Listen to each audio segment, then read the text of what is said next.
Ladies and gentlemen, please welcome Manhattan Institute President Reihan Salam. Hi there. Hi, everyone. Thank you very much for joining us. In case you don't know, the Manhattan Institute is an organization that works to keep America and its great cities prosperous, safe, and free.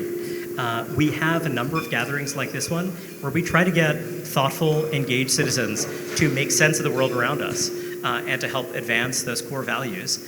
This is a conversation with some of the brightest, sharpest, most fun, most thoughtful millennials that I know. Millennial, who knows what it is? How do we define it? It has blurry boundaries.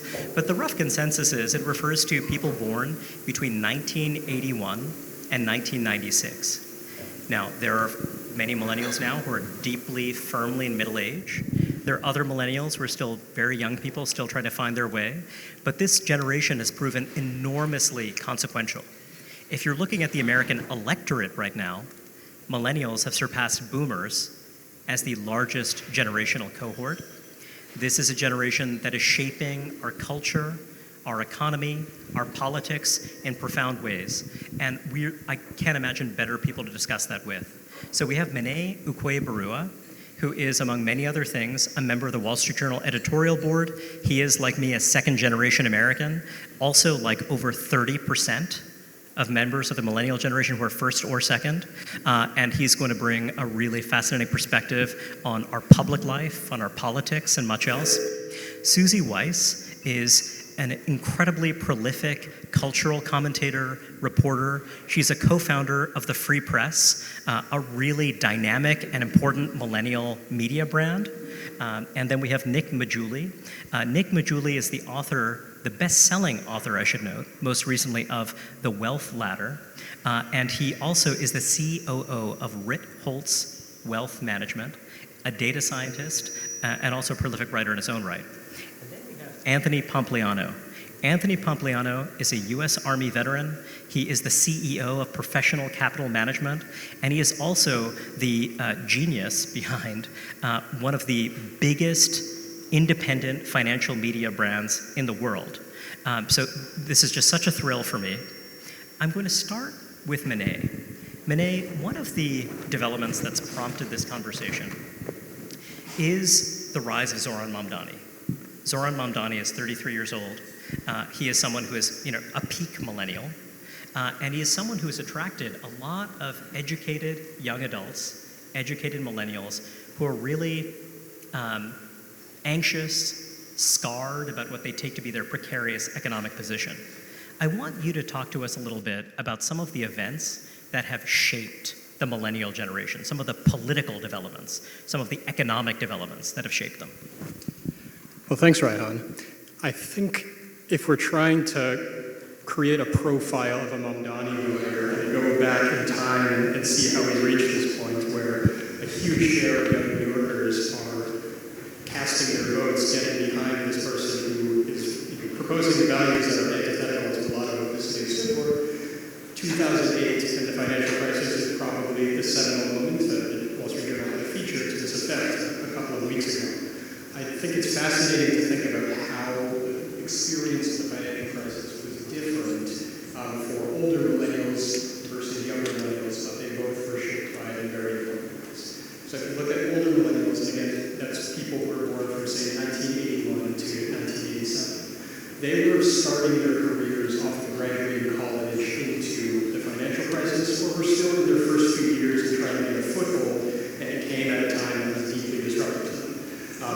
My oldest sister is an example of this. She's someone who graduated from a selected college, had a job on Wall Street Journal, and ended up being laid off. And so if you look at the economic research, you see that hit ends up basically throwing people's careers off for years to come. Even if you land on your feet, taking a pay hit or not getting the promotion that you might have or spending 6 months looking for a new job is going to trail you and going to reduce your career earnings generally.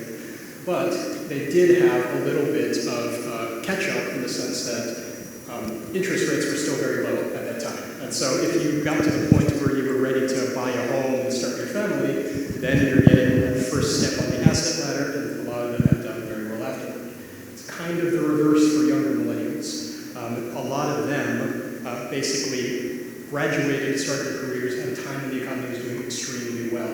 You saw a boom in finance, a boom in technology jobs. Even for people down the income ladder, during the first Trump administration, you saw incomes rising a lot for working class people and the gap shrinking between wealthy and lower class people. But then they ended up hitting this huge spike in housing prices, which came later on. And so if you are a younger millennial who's now trying to buy a home, you're hit with extremely high interest rates, and that's making it very difficult, even if you might be okay, to feel like you have a solid foothold. So there's a kind of divide within the millennial generation. Exactly. I'm just curious from the audience, how many of you either experienced the loss of a job or the loss of a home yourself, or had a family member who experienced that around the 2008 financial crisis? Okay, so a decent number of people had that experience. I wonder, Nick, Mene was picking up on this idea that there is a divide within the millennial generation. And I'm struck by the fact that Connor Sen, a columnist at Bloomberg, observed, if you owned a home before 2022 and you're a millennial, you've taken part in a huge surge in asset prices. If you were someone who did not, if you find yourself as a permanent renter, you might look at the world very differently. Can you talk to us a little bit from your perspective about that divide when it comes to asset ownership and much else among millennials? Yeah, so in terms of asset ownership, like overall, people that have owned assets, especially pre-2020, whether that's going to be stocks, housing, crypto, among others, those people have done a lot better than those who don't own those assets. And so if that's the case, and if you actually just look at an inflation-adjusted net worth over this period, like right now, those under 35 have the highest inflation-adjusted net worth for those at the median, those at the 75th percentile, those at the 90th percentile, and even at the 25th percentile. It's only the bottom like 10%, maybe the bottom 20% that is not seeing that. And that's usually mostly from debt loads as well. So in terms of what's happening with assets, you're right that owning a home was one of those ways, but it's not the only way. And there's a much larger contingent of millennials that are renting today, not because they couldn't afford to go buy a home, but it's because they're like, hey, this doesn't make sense with interest rates where they are. Now, rates are hopefully starting to come down. I know the Fed's starting to cut. Whether that's actually going to lead to the market to have lower 30-year fixed rates, we will see. But I think that's the big change in what's happening right now. So you're someone who actually gives people financial advice, right? I mean, that's part of your work. That's part of the writing that you've been doing. I wonder, when you look at that home ownership thing, on one level you could say, oh, that makes sense. That's a sensible decision one is making given the state of the housing market. But do you think that there's some psychological impact to being a permanent renter that could have some political implication? I mean, there could be. It depends how you view, like if you're viewing like owning a home as like, oh, this is the American dream, it's a status symbol, something like that, then yes. If you don't view it that way and you're more pragmatic and open about it, then I don't think it matters as much. I'm not a homeowner. I don't care as much about that. I care more about like my total net worth and what's going to maximize that over the long term. So in the case of like, if that means that I'm going to be renting for another 5 years, then I'm going to be renting for another 5 years instead of borrowing at 7%, right? And so I think that's the thinking behind this. Now, I know some people will look at this and say, oh, that's not, I don't agree with that because I'd rather own a home, and there's a lot of other ancillary benefits besides just money, like, having roots, raising a family, et cetera. And so those things I think are probably more important and the arguments you need to make if you care about home ownership. Anthony, I'm very struck by the fact that you are someone who has built a really fascinating media brand that is fundamentally optimistic. You're someone who reports a lot on the state of the financial markets and much else, but you're someone who has an almost populist sensibility when it comes to this idea of getting people to become participants, getting people to embrace risk-taking. I wonder if you could talk to us a little bit about how you came to that perspective and how you see that reflected in others of your generation. The doomers are wrong. It's that simple, right? These people are mental disease. Think about the people who are telling you that the market's going to crash. No, it's not. Stocks go up forever. All asset prices are going up forever. And if you continue to look at all of the negativity in our society, it's from people that literally it's a mental disease. There's a contagion, and pessimism is contagious. And so every single person in this room, it's your responsibility. Tell them to shut up. They're wrong, right? Be optimistic. And when you're optimistic, all of a sudden, it's like, you ever seen the video? I think it's in San Francisco, at Dolores Park. And there's a guy and he's dancing by himself. And everyone's laying around and looking at him like, look at that weirdo. And then one other person goes over and starts dancing with him. And then a third, a fourth, a fifth. And the next thing you know, there's like 100 people all dancing. It's like it takes one person. And so that's the problem in society, is that everyone hides in the pessimism because that's where it's comfortable. It's like misery loves company. But actually, we live in the greatest country in the world. There is a line out the door of people who want to come here. And if you think about where else in the world is the socioeconomic mobility available, right? And if you look at things, whether it's immigration, whether you look at GDP stuff, if you look at defense, all these different components, you basically can separate the issues into one of two things. There are people who believe that the future is brighter than the past, and then there's people who think that the past is brighter than the future. And for that second cohort, the people who are negative, actually what they want is they want to convince everyone around them that things are only going to get worse, and their policies around degrowth, it all stems from a mentality. And so I just think that if you tell people you have agency, humans are very powerful. They will realize, they'll wake up and they'll say, holy shit, I can do things. And then they'll go and they'll do it. And as that spreads through society, that's how you fix problems. Suzy, first of all, I think that Anthony makes a really compelling case for optimism, but there's no question that he's right. Doomerism is real. Pessimism is really, really pervasive. And one pet theory I have that I want you to either shoot down or reinforce is that when you're looking at the millennial generation, okay, so among boomers, about 10 to 12% of them experienced a long stretch of time in a single-parent household during their upbringing. If you look at millennials, it was more like 30 to 35%. Huge, huge increase, huge change. Talk to us a little bit about the family dynamics that millennials grew up with and how that shaped their outlook on life. Right, I hate to shoot down Anthony, but it's pretty bleak. Millennials are most likely to have divorced parents. They're most likely to have stepfathers and stepsiblings, and a lot of that can be really good. But, you know, I think the operative word when talking about millennials isn't selfie or digital nomad or student debt, it's uncertainty. And that goes back to the financial crisis, it goes back to the pandemic, and it ultimately goes back to the fact that a lot of their parents were divorced. Sorry, can you guys hear me? My parents are actually here tonight. They're married. How long have you guys been married? Dad, how long have you been married? Thank you. I love my dad. He's been almost like a father to me. And, you know, I think, you know, Rob Henderson does really great work on this. He's in the front row, too, talking about how those formative years, whether you have a two-family home, really makes a big difference. And I think that's a large part of the reason why millennials see marriage, family formation as the trophy that you get at the finish line as opposed to something you do early because they know their parents did it early and it didn't work out so well. Mene, I wonder about downward mobility versus upward mobility as something that is fundamentally subjective. So I observed earlier on that you are a child of immigrants to the United States. And when you're looking at Americans, it seems that, you know, there's been some survey work done on this by the economist Stephanie Stancheva and others, that there are people who have a zero-sum mentality and people who have a non-zero-sum mentality. Do you believe that everything is dog-eat-dog? Do you believe that fundamentally we live in a world of finite, limited resources and that someone else's success means my non-success? And, you know, one of the observations that she makes drawing on this work is that immigrants and second-generation Americans oftentimes they're less inclined to have a zero-sum worldview. I wonder if you could talk to us a little bit about that subjective sense of downward mobility versus upward mobility and how you see that playing out in the generation.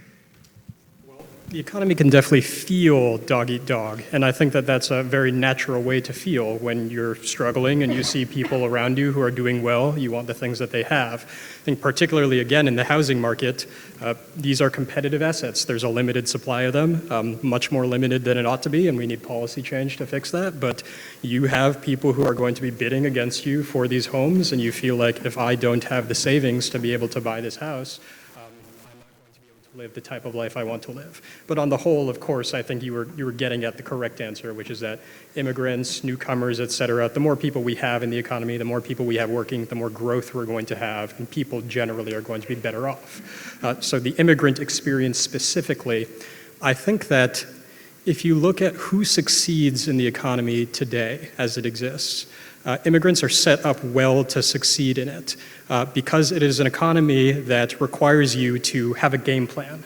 I think that if you look a couple generations ago, the understanding was that an average American who just, studied hard, got pretty good grades, didn't really have a game plan, didn't know what they wanted to do, could have a lot of avenues to do well in life. Whereas now we have a much more meritocratic economy that requires you to find your own niche, build your skills, move from town to town to find the right opportunity. Immigrants are set up well for this, I think, because they emphasize education. Those who come to the United States know my child, in order to survive, is going to have to really study hard, hit the grindstone, and try to rise to the top of the ladder, as opposed to just thinking things will go right. But I think even immigrants lower on the income scale, they have familial networks, they have community networks, people who are able to connect them to job opportunities. They can move to a town knowing that someone's going to be able to receive them and support them, which a lot of Americans don't have either of these things today. A lot of legacy Americans, non-immigrants, just don't have either of these networks or have that game plan about how am I going to succeed in this economy. And so that's why I think you've seen immigrants take some strides forward, and actually if you look at some of the highest performing groups in the economy, it tends to be immigrants. Can I jump in quickly? I think that's all true, and I also think immigrants, they're more likely to live in multi-generational homes, which as we know is a huge predictor of success. And as well, they were sort of shielded from the culture of self-esteem that I think native-born millennials sort of got the full blast of. So it's this idea that negative social outcomes are a result of low self-esteem. It's really based on bunk science that this California representative put together in the late 80s. If only we could raise self-esteem, there will be no drug use on the street, there'll be no divorce, all of these things. And that's why you have the rise of participation trophies. If you fail the test, it's the teacher's fault. We have to get you extra time. The advent of helicopter parenting, snowplow parenting. And I think if you're immigrant born, you're just not going to have that type of parenting in the house. Nick, you also have experienced real upward mobility in your own life. In the Wealth Ladder, you talk about your upbringing and then finding yourself at Stanford University, this really different environment, and how you approached it and what you took away from that experience. I wonder if you could talk to us a little bit about your readers, the people who've turned to you for advice, the people who've inspired your two books. Tell us a little bit about that experience of being someone who rises through the ranks and builds wealth over time. I think it's mostly a cultural thing. So, and this is where I'm going to plug Rob Henderson's book, Troubled, because that is an example of something where he's someone who rose through the ranks in the same way and had this big cultural divide. Now, I didn't grow up in Rob's circumstances, but I will say, like, coming from a lower middle class background, like when someone said use summer as a verb, why summer somewhere, that didn't make sense to me. Like, I thought like the Red Lobster was a very high-end restaurant. Like, just little things like that you learn over time. You're like, oh wait, there's like levels to this in terms of like, oh, you think that's rich, actually this is rich. And so it was just very eye-opening to see that, like just different things that I saw. Like this one person had their like sweet, had their 21st birthday, and they got like buses for the entire Stanford undergrad class and bussed the entire class to like a party. And like that is not something that's very normal. But just kind of just seeing that stuff and like just interacting with people from different backgrounds, you really got to, understand different problems that people have and the types of things that occur from that. Interesting. So to some degree, it was about openness, not being defeated by that experience of meeting people from different backgrounds, but having some curiosity. Yeah, and I think, and everyone was very nice. So I don't say this like, oh, there's these rich people. Like, no, everyone was actually very nice. No one ever said anything about money. It wasn't something that got brought up. We were all there for academic reasons, obviously. So that was never like an issue. It was just interesting to kind of see those backgrounds and the beliefs people had, or just the assumptions. I remember one time we were talking about, oh, how quirky are our SAT tutors, right? Like, tell me about yours. And everyone had a story. And I'm like, I am my SAT tutor. Like, I don't have like a story to talk about this, right? And so I think there was little things like that are just cultural things that are kind of a mismatch. And so I'm wondering if some of that's what's going on here. But yeah, that's my experience from it. Anthony, one of the sources of your success has been identifying and backing great entrepreneurs. And I wonder if there are certain patterns you've noticed, in terms of their cultural sensibilities, the things that you look for in great founders. Well, I think it's founders, but it's also just people in society. Just compete, right? I mean, this country was built on just competition, and we've gotten away from that. And if you think about competition in the sense of business, it's pretty clear. If you have competition, you will be better yourself, right? We were talking recently in our office, and somebody said, oh, there's a company, it's provided by a partner. So basically, they're just fed leads. And my first reaction was, we should talk to other ones because they don't have to compete. They're just being fed leads. Like, there's probably not that good. So I think competition is a really big piece, but also agency. You know, I always just think about, I probably repeat the phrase 10 to 12 times a day: compete, don't complain. Just stop complaining. What are you going to do about it?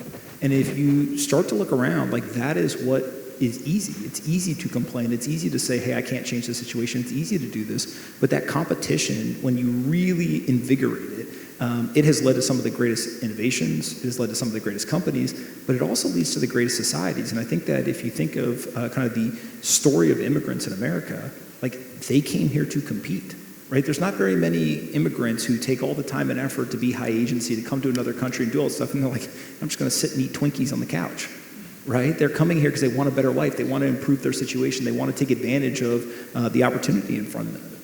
And so I think that a lot of the wealth stuff, right? If you grow up in some of these environments, it's actually a disadvantage. You haven't been told to compete. You haven't been actually trained to compete. And so there's things that I think a lot of parents will do, sports or, you know, some sort of academic competitions, debate teams, you know, there's all these things you can do, but really at the heart of it, like, that is the thing that ultimately will determine an outcome. Is somebody a competitor or not? And we live in a society, we talk about participation trophies, like, we have basically beat out of people, do not compete. Everyone should win. There is no winners and losers. But anyone with kids, like, dude, your kid's gonna come home one day and not be happy because they lost. So either you teach them that or the world's gonna teach them that. And I think that that's what, again, you kind of go back to a lot of the problems in society you can just point to and say parents are basically trying to protect their children from reality, which I think every parent wants. They want their kid to grow up in a great situation. They want their kid to be safe. They want their kid to, you know, be happy, all this stuff. But actually, you learn as a parent, like, letting go, let them fall, let them struggle, let them do some of this stuff because it will make them better over time. Same thing is true for founders, right? Is if you try to do everything for them, then it's not going to work. So the secret to investing is you want to invest in the companies that don't need your help, right? I have to say, I find that vision very... I find that very inspiring, and this idea that, you know, we want to embrace competition. But Suzy, I wonder, you know, one thing that I hear, one theme that keeps coming up again and again is the idea that, you know, yes, that is a classic American spirit. We want to compete, but it almost feels as though there's a sense of exhaustion. Shortly after his victory in the Democratic primary here in New York City, Zohran Mamdani was asked about the American dream. You know, wait a second, these things you're talking about, this doesn't sound like the American dream to me. And he said to Aaron Burnett of CNN, well, to me, the American dream is about stability. And when you think about so many aspects of our culture over the last, call it 10, 15 years, think about the revolt against girl boss culture, you know, the idea that actually you should be allowed to relax, you should be allowed to step back. Tell me about the millennial attitude toward that meritocratic, competitive spirit that Anthony is talking about, that I think a lot of us in this room embrace. Tell us about the people who reject it. Right, I think what we're talking about is people who are terrified of risk. And I think we can't really talk about millennials without talking about the fact that in 2012, all of us were given all of the world's information in a black square in our pockets. I sort of think about Coney 2012, and Jonathan Haidt writes about 2012 as when teen mental health just nosedived. It was horrible because they all got social media. Social media became a space where it was about being performative, not about being passive or really social. But I think if you grow up in a surveilled state of your own making, anything you do, you are being stalked by your past self. It makes you way less likely to put yourself out on a limb because you know you could be. There's no such thing as failing in private. Everything's in public. Everything is forever. I was canceled when I was 17. It was the best thing that ever happened to me because there's just this sense, I think, among people my age, even, you know, girls who work in marketing. Oh, well, if I post that, will someone take it the wrong way? And, you know, I didn't post the black square and all. It's like this self-imposed police state a little bit. And I think that is probably a huge reason why we see people who don't want to put themselves out there. And it's like, it's cringe to fail. Taking something that reflects a family dynamic.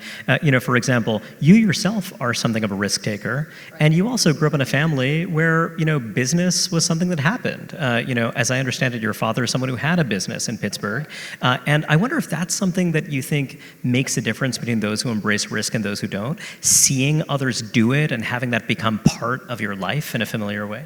I think seeing someone fail and wake up, to Anthony's point, and do it again the next day is incredibly heartening. And in the inverse, seeing someone fail or seeing someone get canceled is extremely chilling. So I think it's a double-edged sword a little bit. Mene, I wonder, we've been talking a lot about the millennial generation, but of course Gen Z is here, it's rising. It's not as large a generation as the millennials, but it's something that is rising in political. Tell us a little bit about what you're seeing when it comes to the political, cultural sensibilities of Gen Z. Any contrasts that strike you? Anything that we should be thinking about? There are definitely contrasts. I think that the Gen Z watched a lot of the mistakes that millennials made and a lot of the bad experiences that millennials went through and course corrected.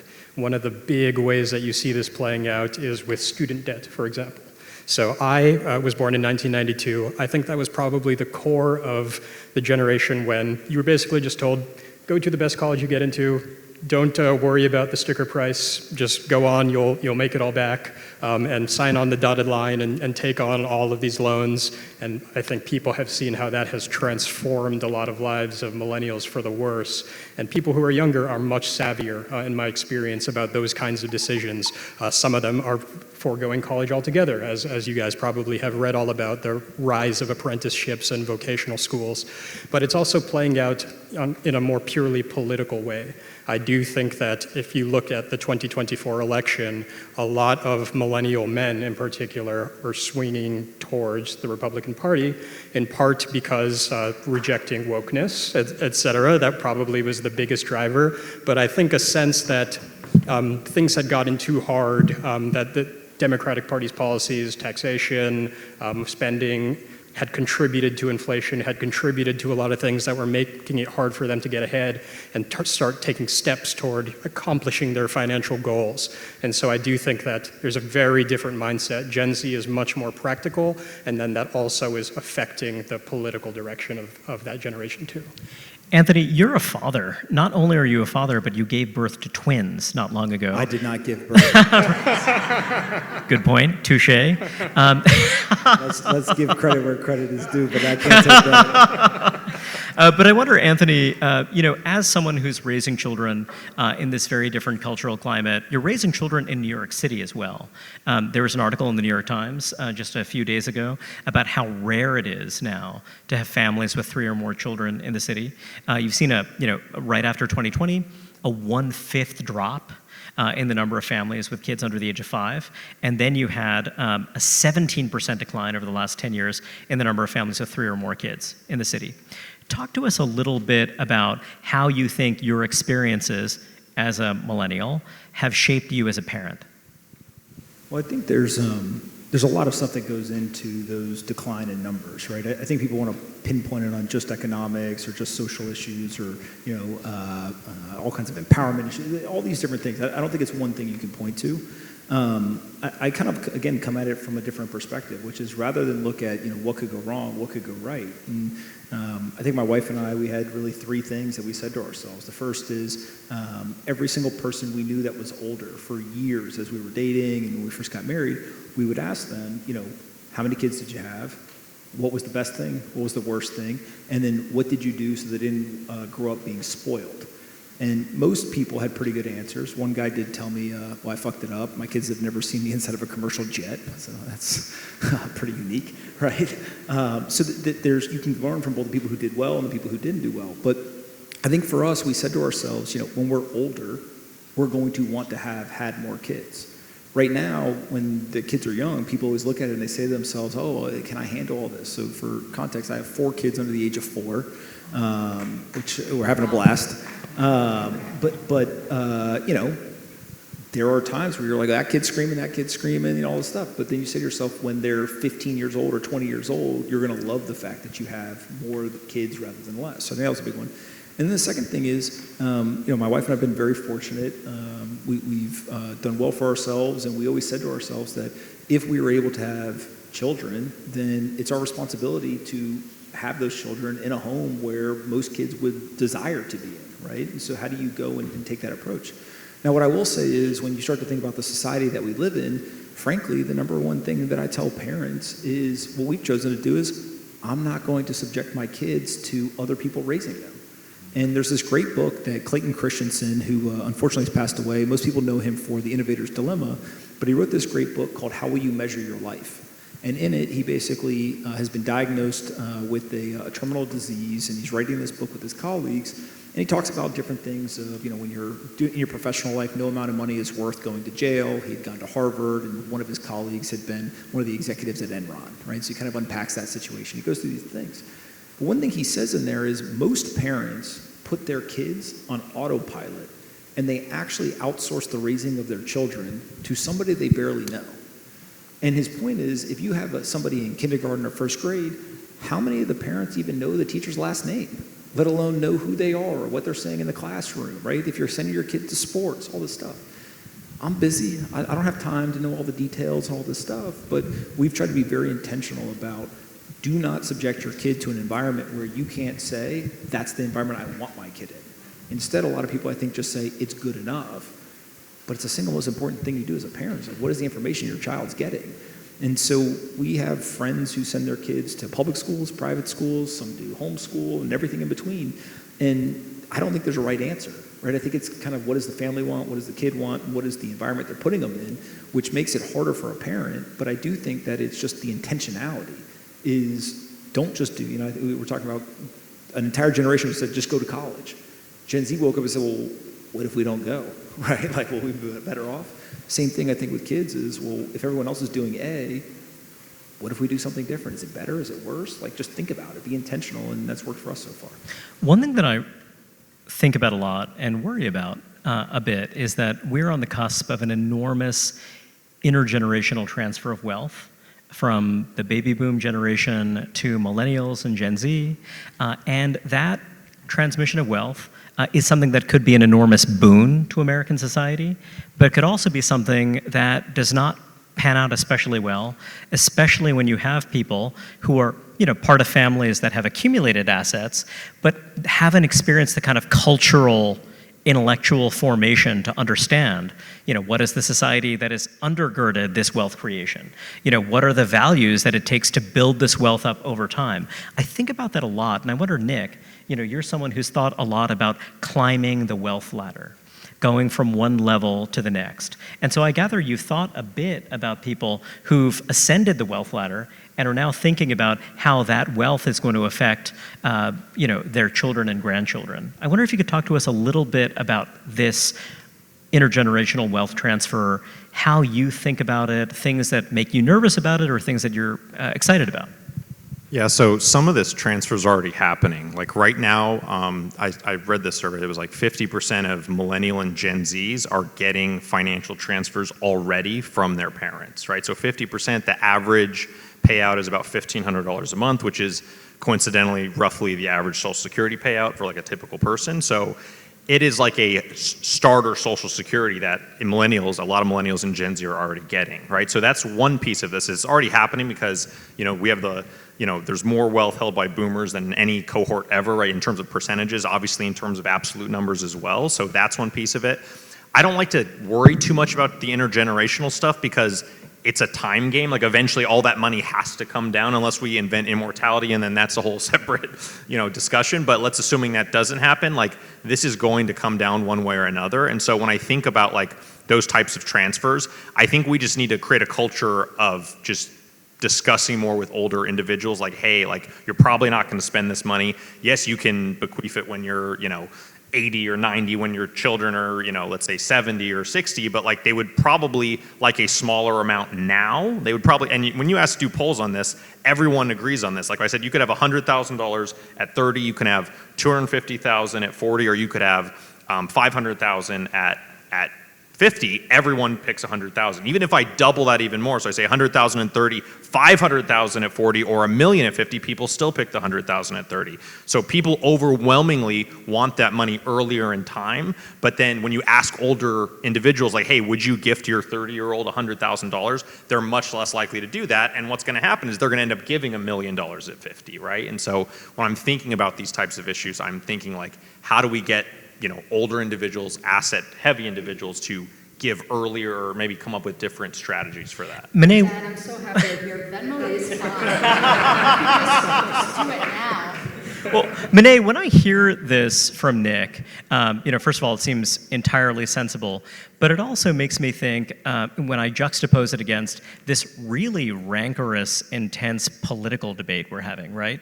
This is a simplification, of course, but when you're contrasting those asset-poor millennials and those asset-rich millennials, when we contrast people who grew up in intact families that were able to steadily build wealth over time with those who weren't, and then also you juxtapose that against, Anthony was talking a little bit about the kind of educational climate or, the sense of entitlement that you saw, the self-esteem culture that Suzy referenced. I often think about it this way. You could believe that, hey, America's a country that gives you an opportunity. No one does it on their own. And actually, it's natural for some families over time to build up wealth. And that if you're not in one of those families, hey, that's okay. You could be the founder of a great American family. But of course, then you go to school and you're taught that this is a grave injustice. You're taught that, hey, just because you're a recent immigrant from Bangladesh or Nigeria or Guatemala or what have you, it is a grave injustice that you do not have the same kind of multi-generational wealth that another family might have. So talk to me about, when we're thinking about this intergenerational wealth transfer, do you think that that's going to become a really ferociously contested political issue over the next decade? Well, that's a really interesting question, and I'm glad that you finished by talking about what's taught in schools, because I think fundamentally the divide doesn't have as much to do with people who have the assets and have the wealth and those who don't, as much as those who have imbibed the narrative about the class gap and those who haven't. I think that if you look again at New York City and Zohran Mamdani, there are certainly a lot of his supporters who are struggling financially, who work for nonprofits, who work as teachers in a very expensive city, and so they want someone who's going to redistribute wealth. But there are also a lot of young people who work in finance or who work in tech, who are doing extremely well financially, but they happen to have attended the same universities, they happen to identify with that same political picture about the United States as being grossly divided between haves and have-nots. So even though they're in the haves, they support someone who's going to redistribute. Suzy, I wonder if you have any thoughts about this divide between millennials and Gen Z. You are someone who's right on the cusp. We're really representing the gamut of millennials here. So I wonder if you could talk to us a little bit about some of the interesting cultural contrasts that have struck you, that either give you hope or maybe a sense of despair. I'll leave that to you. Like the political divide between them? Not really the political divide, just really what you're seeing in terms of the cultural patterns. Right. Well, most of my reporting centers on sort of niche subcultures. So spoonies, carnivores, people who retire really early and obsess over accumulating as much wealth as possible. Not furries, that's none of my business. But I focus on those subcultures because I think the fringes can actually tell us something about the middle. And I think what the fringes are telling us is that they're desperate for a sense of control. Whether it is identifying with their mental illness, whether it's, being able to be a digital nomad forever, not necessarily great values, but just a sort of theme to center their life around, really a fandom. Catherine D goes into this a lot. She writes a lot about how the politics we're seeing today are the politics of fandom that were really decided on Tumblr in the 2010s. So something that gives me hope is that Tumblr was down, and that the millennials who sort of got their identity politics from those odd niche online communities that doesn't really exist anymore like it used to. So I think the perils of the early internet, which seemed like this really idealistic place, and oh my God, we're all going to connect, and then it was like, oh my God, we're all going to connect about like hating our parents or something. I think you're seeing that fall away as it sort of flattens to like, 1 or 5 platforms. So we're about to open it up to questions. Before we do, I want to ask one question of each of my panelists. Are millennials doomed? Anthony, over to you. Millennials are going to save this country because the boomers are the ones who really took advantage.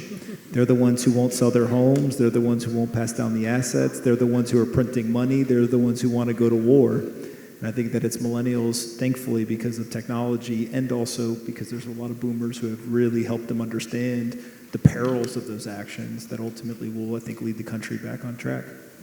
He's throwing down the gauntlet. Oh boy, okay. We're going to have intergenerational conflict breaking out in this room. Over to you, Nick. I think millennials have 3 choices, and I think you think about this just in general, like you can reform the current system, you can try and come up with solutions for things, you can try and exit the system, say, hey, we don't want to do this anymore, socialism, something else, or you can focus on what actions you can take as an individual. And now while the other two, the number 1 and number 2 are both great, reforming the system, finding a new system, etc., it's very unlikely that any one individual is going to cause that. Now, of course, that's possible, but the thing I try and focus on is like, what can you do within the given setting? So when I'm thinking about are millennials doomed, I kind of side with Mr. Pompliano here, which is like, you have to take agency, and that's where a lot of this comes down to, like, what are the individual actions that you can individually take to change your situation? Because at the end of the day, that you have more control over that than, socialism and the rise of socialism, or how someone else is going to react to politics, or intergenerational wealth transfers. We have no control over that as individuals. So that's the thing I would say to focus on. And I think millennials, I hope they take that agency, and so they're not doomed. Suzy. I think millennials are doomed to save us. Like, the guy who coined the term millennial is this guy Neil Howe, who believes in like the generational theory of history, and he says that millennials are, in the same cycle as the greatest generation. They're the hero archetype. This is the time of crisis, of the great unraveling, and millennials are going to be the ones to take us through. There are pockets of hope. People are deleting dating apps. Those stocks are down. We have a great piece in the Free Press today by Larissa Phillips that it is the golden era of matchmaking. So I encourage anyone to matchmake a millennial near you. And yeah, people quitting the internet, people quitting porn, people sort of saying, I actually don't want to be a cog in big tech's machine, and deciding, like you said, to take back agency. So they're doomed for something greater. That's what I'll say. Mene. I don't think millennials are going to save anything, unfortunately. I think that Howe was off by 1 generation. I think Gen Z might save us in a variety of ways. I think that millennials are doing fine financially. Despite some setbacks, they're probably on course to do quite well compared with other generations. Where I think that we collectively might be doomed is with marriage and family. If you just look at the trends of people delaying marriages, not getting married at all, and the decline in childbearing, I think you're going to have a lot of people who have pretty lonely lives, and that's hard to recover from once you get past a certain point. So I think that we should be focusing a lot of attention on how to solve that problem, which is related to, but somewhat separate from a lot of the more financial topics we've been talking about today. I will say, I'm struck by a persistent theme through our conversation, which is this idea of the millennials as a bifurcated generation. The idea that there are those who belong to the generation who embrace this kind of growth mindset that Anthony's been talking about, the idea of embracing competition, embracing opportunity. Then you have the kind of doomer, pessimistic section. Then you also have those who were raised in intact families. You have those who've embraced risk-taking versus those who haven't. And I think that this political conflict within the generation is going to be something we'll be living with for a long time to come. So let's open it up to questions from the group. Thank you very much for a very informative talk. This is a question to the entire panel.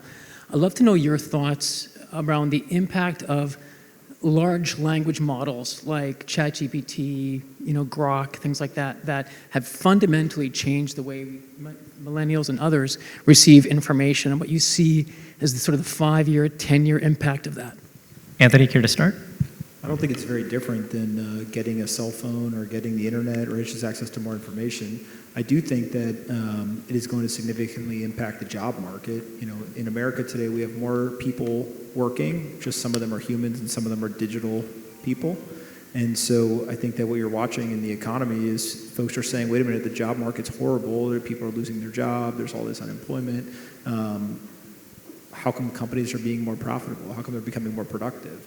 And so what you're going to see is you're going to see automation take hold. And, I come at it from the perspective of most of the jobs being automated should be automated, right? If you look at the jobs that are being lost, we have a country and a society and an economy where, frankly, we've allowed people to hide and be non-productive. And so if you go inside these big tech companies, I worked at Facebook for 2 years. There was a lot of people there who nobody knew what they were doing, right? And I think Zuck eventually was like, hey, we should probably get rid of some of these people. If you go and you look inside of law firms, accounting firms, right? I mean, you just go through all these businesses, there's a lot of bloat.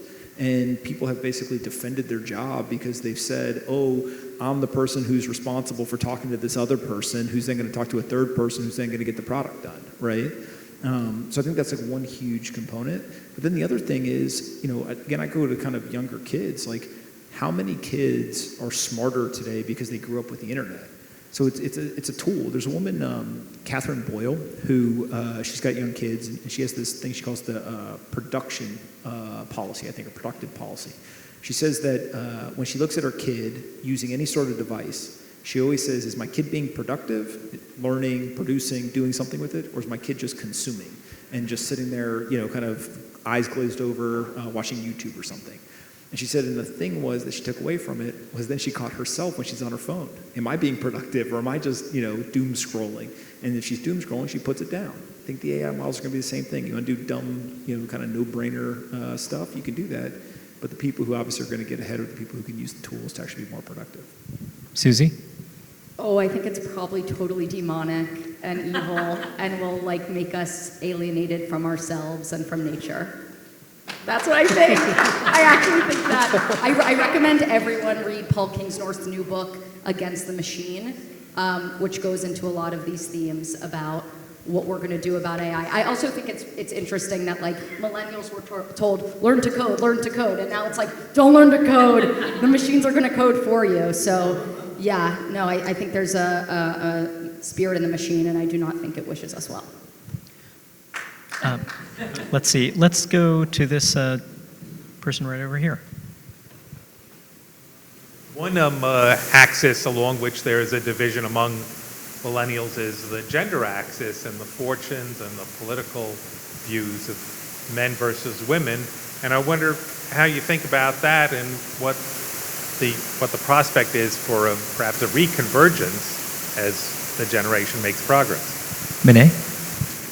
Yeah, that's definitely very true. And I think one of the underappreciated reasons for it is the breakdown of the old media bubble. I think that when previous generations were growing up, there were so few media outlets that men and women often had no choice but to consume the same stuff.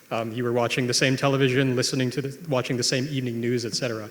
Now with the internet, men and women are separating into different channels. I listen to very different podcasts from what my wife listens to, and I think that people's ability to retreat into these bubbles, men are having some of their own tendencies confirmed, women are having some of their own tendencies confirmed, and it creates this divide. I don't know what gets us out of it. I think that what I would point to that's hopeful is that people seem more aware of the problem. Like Suzy was pointing out, people are getting off of dating apps and realizing that they need to start socializing across gender lines in real life. And hopefully, as people start to interact a little bit more, realize the general social problems we're in, and get married earlier, then you'll have the balancing out of men's extremities and women's extremities, and there will be some comedy that comes from that. And I'll just quickly add that girls rule and boys rule. I'll also add that Rob Henderson, my distinguished colleague at the Manhattan Institute, has observed this interesting paradox where when you're looking at more gender egalitarian societies where men and women in many respects seem more similar in terms of their economic roles, let's say, those are societies where you have more extreme dividing lines. You have more extreme, call it political sexual dimorphism. You've seen this in Scandinavia. They were a real pioneer in this regard. And it is one of the kind of interesting ironies. The more similar men and women are, the more divided they seem to be. Real quick before we move on. Please. One thing is I would just reject the premise.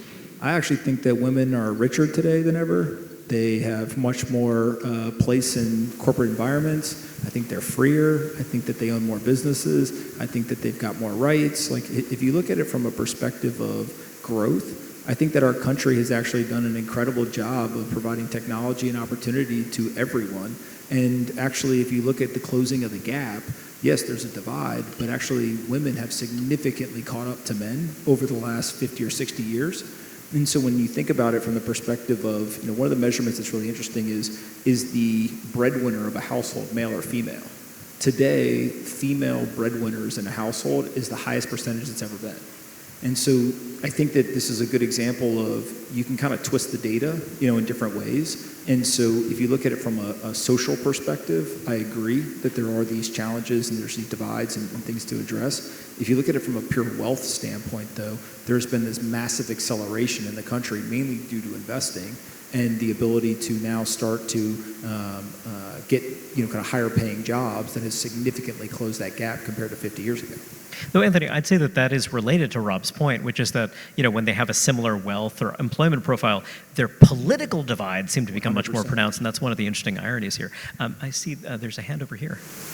I'm going to go without the microphone because I find the sound system to be a little bit annoying. And I have a very loud voice, as you know. So it seems to me that when I was growing up, and I'm a Gen Xer, I had 10 speed at age 7. I rode my bike to school, no helmet. Recess was a kind of, man, and this was incredibly good training for competition and just dealing with things without people intervening, people older than you. And the thing that I'm seeing with younger people is a crisis of meaning and purpose, and moving away from biblical values. And so the one thing that's not being talked about up here on the stage is, how is the loss of a culture rooted in biblical values affecting our younger generations? I'm going to start with Nick. I'll say, so I'm not going to say much on religion in general, but I'm going to say something related to what Mene said earlier, where when he's talking about immigrants, he's like, a lot of these communities, they have these, they're very tight-knit so that you have social networks you can work in together. And so I think we all know that like church attendance has gone down. About meaning and purpose, very specifically, which is rooted in a specific set of principles that a family or group of people adhere to as a higher calling. Yeah, and I think a lot of that has to do with church attendance going down. That is a base. I mean, if you don't have a set of values, if without religion, what is your set of values? Do you use science? Do you use some, like, you have to have some sort of morality, has to come from somewhere. I think even for atheists in this room, you'll say, oh, well, it comes from like,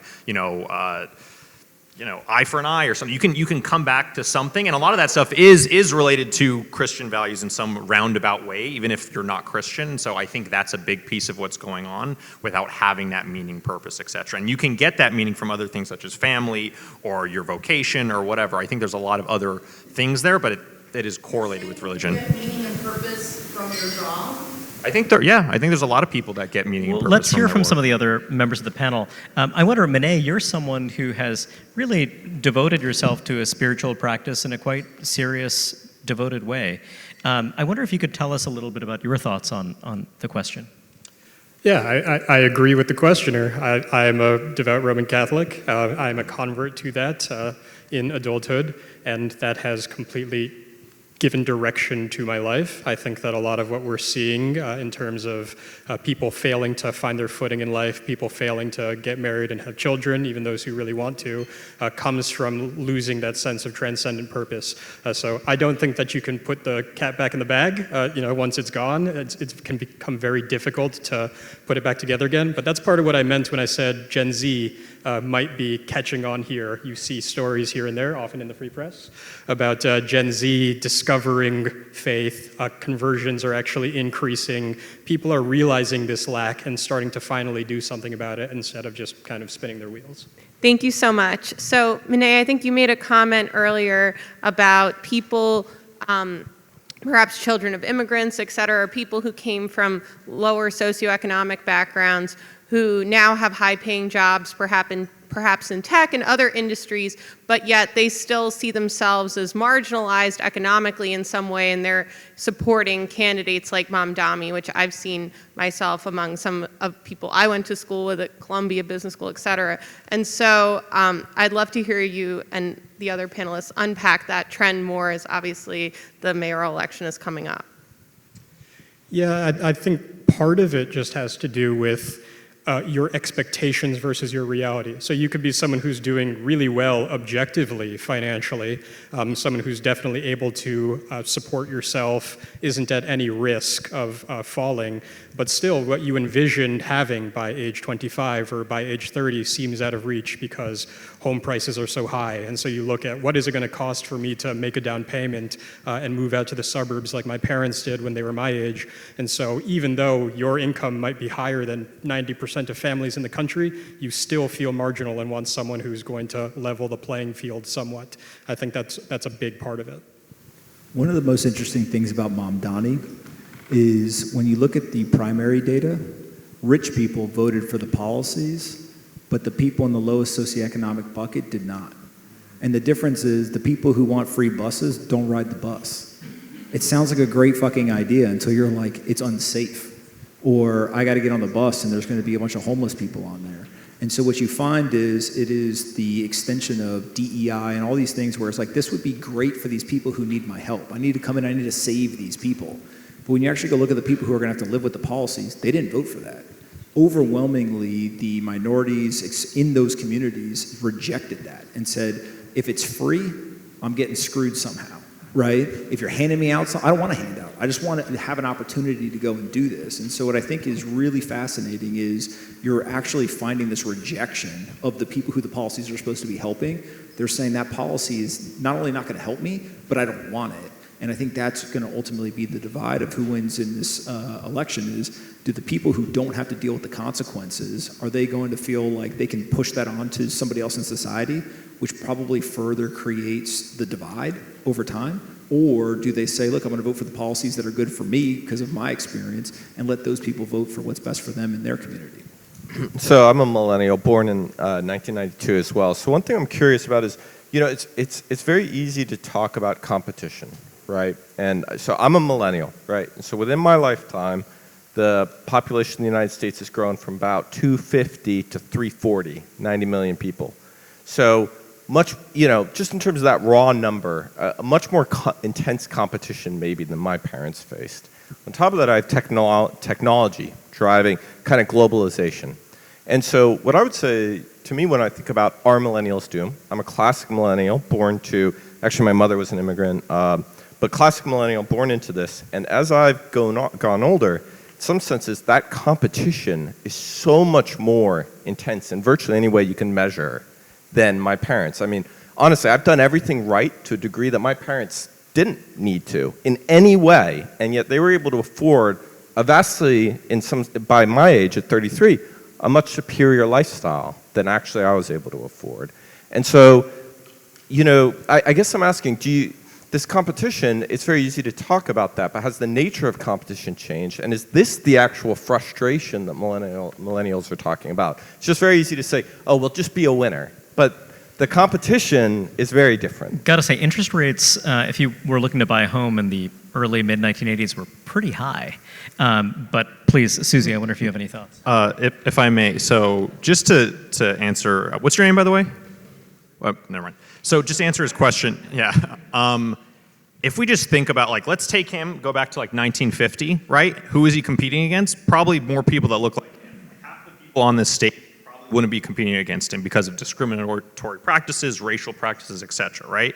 So now you fast forward in time. Now you have, you know, Civil Rights Act, right? More women joining the workforce, right? You're talking about technology right now, globalization. Now there's people you're competing with in the third world who could do your job remotely possibly, and now you're competing with computers, with LLMs, right? So like the bar has only gotten higher and higher and higher. So that is a very true statement, and I think it's something that's underlooked and underdiscussed, but I don't have a great solution to it because I don't see that going the other direction. And I think it's very hard to move it in the other direction because labor is being replaced by capital. And like that's what a data center is. It's a form of, instead of hiring a bunch of people to do something, we have a bunch of computers do it for us. And so I do agree that competition is good and it can help in a lot of ways, but it can also hurt in a lot of ways too. And I think your example is a perfect example of that.